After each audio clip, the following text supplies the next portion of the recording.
नोएडा के डीएम मेधा रूपम ने 7 अप्रैल 2026 को एक मीटिंग बुलाई। मीटिंग में फैसला हुआ कि गौतम बुद्ध नगर के प्राइवेट स्कूल में इस साल अपनी फीस में सिर्फ 7.23% तक की बढ़ोतरी कर सकते हैं, इससे ज्यादा की नहीं कर पाएंगे। और ये 7.23 का आंकड़ा कंज्यूमर प्राइस इंडेक्स यानी कि सीपीआई में 5% जोड़कर निकाला गया था। कंज्यूमर प्राइस इंडेक्स वो पैमाना होता है जिससे महंगाई मापी जाती है। मीटिंग जब खत्म हुई, आदेश जारी हुआ, लेकिन उसके कुछ ही हफ्तों में जिला प्रशासन के पास 45 स्कूलों के खिलाफ शिकायतें पहुंच गई। आरोप ये कि इन स्कूलों ने तय सीमा से ज्यादा फीस बढ़ा दी है। प्रशासन ने अब इन सभी 45 स्कूलों को नोटिस जारी किया है और जवाब मांगा है। लेकिन ये कहानी सिर्फ नोएडा की नहीं है, ये कहानी देश के लगभग हर शहर की है। प्राइवेट स्कूल की फीस अब वो खर्च बन चुकी है जो मिडिल क्लास परिवार की पूरी कमाई का हिस्सा खा जाती है। कई बार तो कमाई से ज्यादा का हिस्सा भी खा जाती है। आज आपको बताते हैं कि असल में हो क्या रहा है, कितनी फीस ली जा रही है, क्यों ली जा रही है और सरकार इस पर क्या कर सकती है और क्या नहीं कर पा रही है। सबसे पहले बेसिक नंबर समझ लेते हैं।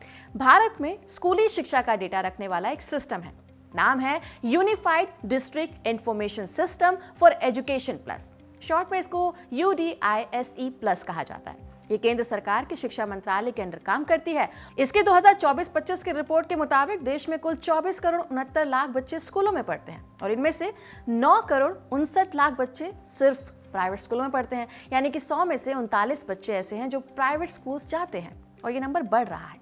साल 2022-23 में प्राइवेट स्कूल में 8 करोड़ 42 लाख बच्चे जाया करते थे। 23-24 में ये नंबर बढ़ गया, 9 करोड़ हो गया और अब 9 करोड़ 59 लाख। वहीं सरकारी स्कूलों में बच्चों की संख्या लगातार घटती जा रही है।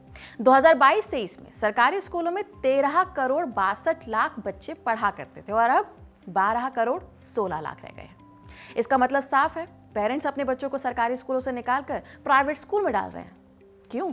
क्योंकि उन्हें लगता है कि सरकारी स्कूलों में पढ़ाई का लेवल अच्छा नहीं है, इंफ्रास्ट्रक्चर बिल्कुल खराब है, टीचर्स ठीक से पढ़ाते ही नहीं है। खैर, ये धारणा सही है या गलत ये तो अलग बहस का मुद्दा है, लेकिन फिलहाल हकीकत यही है कि 9 करोड़ से ज्यादा बच्चों के पेरेंट्स प्राइवेट स्कूलों की फीस भर रहे हैं और हर साल ये फीस बढ़ती जा रही है। अब असली सवाल ये आता है कि आखिर इन स्कूलों की फीस कितनी बढ़ रही है। नोएडा के सेक्टर 100 में एक स्कूल है, पाथवेज स्कूल। ये इंटरनेशनल बैकलॉरिएट यानी कि IB बोर्ड से जुड़ा हुआ है। ये एक तरह का इंटरनेशनल कोर्स पढ़ाता है। इस स्कूल की वेबसाइट पर 2026-27 का फीस स्ट्रक्चर मौजूद है। ग्रेड 1 से 12 तक के बच्चों के लिए कंपोजिट स्कूल फीस यानी कि मेन ट्यूशन फीस है 2,28,000 रुपए। हर 3 महीने पर यह बदलती है, साल में 4 बार, यानी सालाना 9,12,000 रुपए खर्च किए जाते हैं। ये तो सिर्फ ट्यूशन फीस हुई। इसके अलावा एडमिशन के समय एक बार 1,90,000 रुपए की एडमिशन फीस लगती है, 35,000 रुपए की रजिस्ट्रेशन फीस लगती है। ट्रांसपोर्ट यानी कि अगर आपको बस की सुविधा लगानी है तो उसकी फीस अलग है।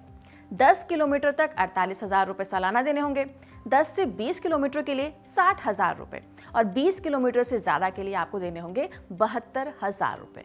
अगर बच्चे को इंग्लिश सपोर्ट चाहिए तो 1,35,000 दीजिए, लर्निंग सपोर्ट चाहिए तो 1,65,000 दीजिए। किताबें, यूनिफॉर्म, कैंप, एग्जाम फीस ये तो सब बिल्कुल ही अलग हो गई है। मतलब अगर आप अपने बच्चे का एडमिशन इस स्कूल में करवाते हैं तो पहले साल में आपको करीब 12 से 13 लाख रुपए देने होंगे, वो भी एक बच्चे के लिए 1 साल के लिए। इसी इलाके में एक और स्कूल भी है, नाम है शिवनादर स्कूल, सेक्टर 168 में है और ये HCL के फाउंडर शिवनादर के फाउंडेशन का स्कूल है। यहाँ भी पहले साल का कुल खर्च करीब 3,50,000 से लेकर 6,40,000 रुपए के बीच में है, वो भी अलग अलग क्लास के हिसाब से। ये दोनों उदाहरण नोएडा के हैं, लेकिन कहानी सिर्फ नोएडा की नहीं है। देश के बाकी मेट्रो शहरों में भी हालात सेम टू सेम है। एक प्राइवेट सर्वे के मुताबिक टियर 1 और टियर 2 शहरों के अच्छे प्राइवेट स्कूलों की सालाना फीस आमतौर पर 1 लाख से 40 लाख रुपए के बीच में होती है। ये कम से कम अमाउंट है। टॉप स्कूल्स में यही नंबर बढ़ जाता है, 8 लाख से 10 लाख तक ये नंबर पहुंच जाता है। अब ये नंबर अपने आप में बहुत बड़े लगते हैं, लेकिन इन्हें असली सेंस में समझने के लिए आपको एक और नंबर देखना होगा। भारत सरकार के स्टैटिस्टिक्स मिनिस्ट्री के डेटा के मुताबिक साल 2024-25 में भारत की per capita net national income 2,05,324 रुपए थी। पर कैपिटा का मतलब होता है प्रति व्यक्ति आय, यानी अगर देश की कुल कमाई को देश की कुल आबादी से बांट दिया जाए तो हर व्यक्ति के हिस्से में औसतन 2,05,000 रुपए सालाना आते हैं। महीने का करीब 17,000 रुपये। अब इसे प्राइवेट स्कूल की फीस से मिलाकर देखिए।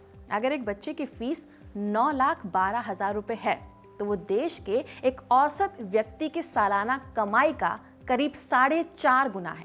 मतलब ये कि स्कूल देश की एक बहुत छोटी आबादी के लिए बने हैं। आम मिडिल क्लास परिवार जो 5 से 10 लाख रुपए सालाना कमाता है वो इन स्कूलों के बारे में सोच भी नहीं सकता है।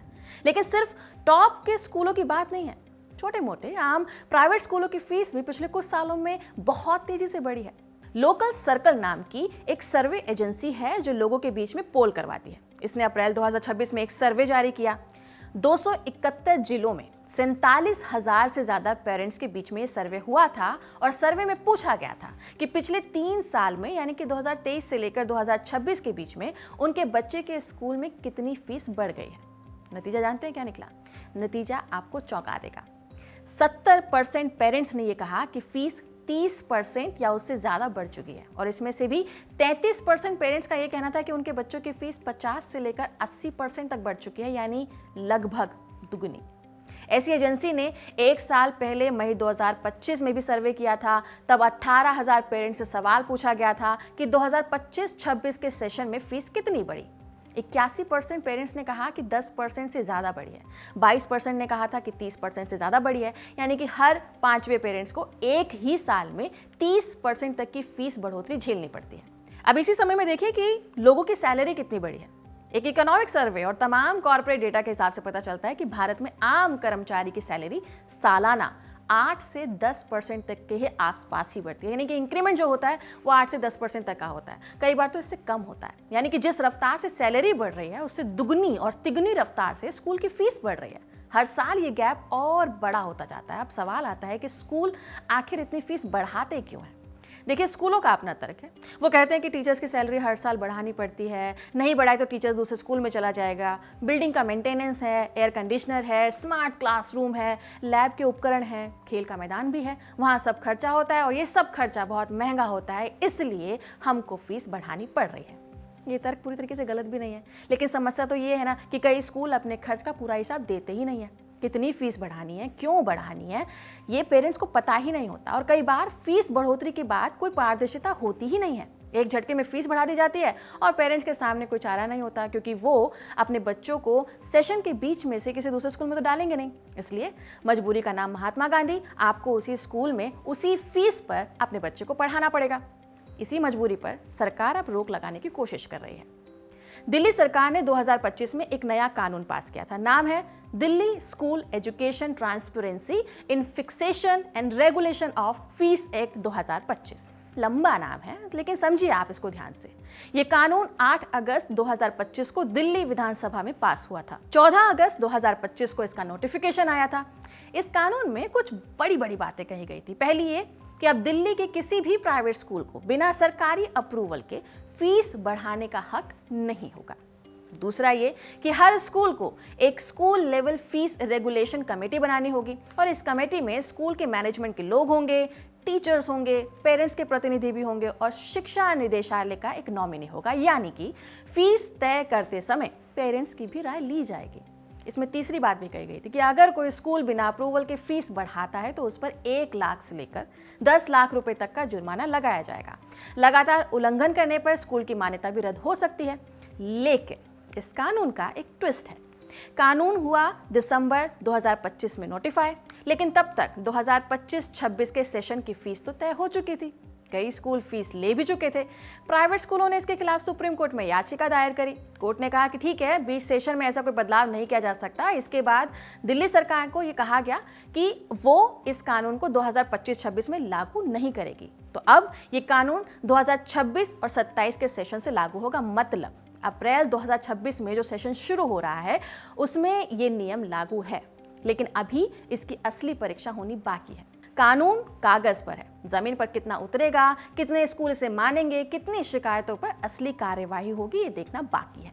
उत्तर प्रदेश में थोड़ा अलग सिस्टम है। यहाँ 2018 में ही एक कानून बन गया था, self financed independent school fee regulation act. इसी कानून के तहत हर जिले में फीस रेगुलेटरी कमेटी बनती है जिसका अध्यक्ष जिले का डीएम होता है। यही कमेटी हर साल फीस की लिमिट तय करती है। नोएडा में 7.23% का जो कैप लगा है वो इसी कमेटी ने तय किया था, और जो 45 स्कूल इस लिमिट से ज़्यादा फीस बढ़ा रहे थे उन्हें नोटिस भी इसी कमेटी ने दिया था।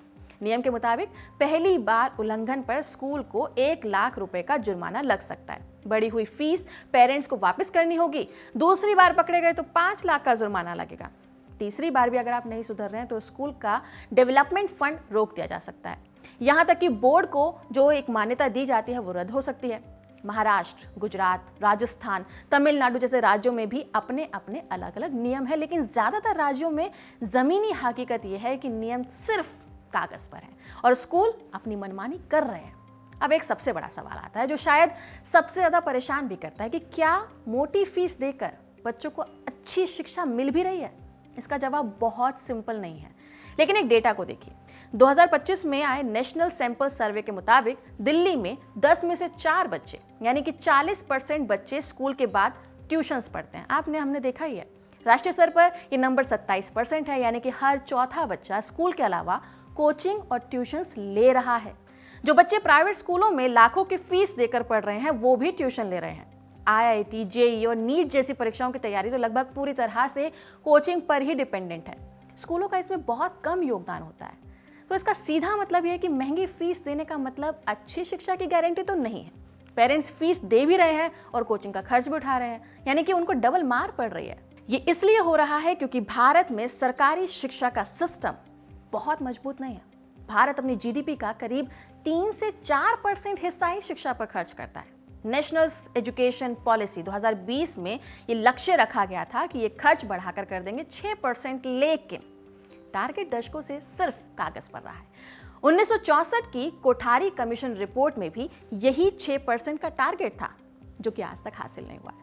जब सरकारी शिक्षा कमजोर रहती है तब प्राइवेट प्लेयर्स का बिजनेस चलता है। वो शिक्षा को एक प्रोडक्ट की तरह बेचते हैं। बेहतर बिल्डिंग, बेहतर प्रेजेंटेशन, इंग्लिश मीडियम, अंतर्राष्ट्रीय कोर्स, इन सब की पैकेजिंग करके फीस को लाखों में पहुंचा दिया जाता है। मेट्रो सिटीज में रहने वाले मिडिल क्लास पेरेंट्स के पास कोई रास्ता बचता ही नहीं है। वो अपने घर का बजट तोड़ देते हैं, EMI लेते हैं, बचत खत्म कर देते हैं, लेकिन बच्चों को इन्हीं स्कूल में भेजते ही रहते हैं। अब अंत में एक बड़ा सवाल ये आता है कि क्या शिक्षा एक प्रिविलेज बनती जा रही है? यानी कि क्या अच्छी पढ़ाई सिर्फ उन्हीं के हिस्से में आएगी जो लाखों रुपए की फीस देंगे?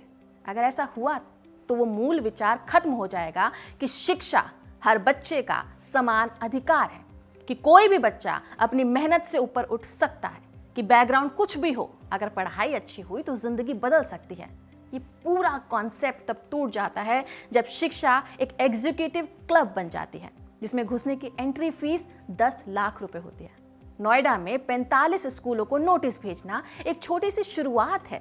दिल्ली नया कानून भी जो लेकर आ रही है वो भी एक अच्छी कोशिश है, लेकिन असल बदलाव तो तभी आएगा ना जब सरकारी स्कूलों का स्तर सुधारा जाएगा, जब पेरेंट्स के पास भरोसे का दूसरा विकल्प होगा। तब तक प्राइवेट स्कूल अपने हिसाब से फीस बढ़ाते रहेंगे और मिडिल क्लास परिवार अपनी जेब कटवाता रहेगा। आपका इस पर क्या कहना है? कमेंट सेक्शन में जरूर बताइएगा। इस वीडियो को रिकॉर्ड किया है आनंद ने। मैं हूं डिम्पिका और आप बने रहिए खबर गांव के साथ।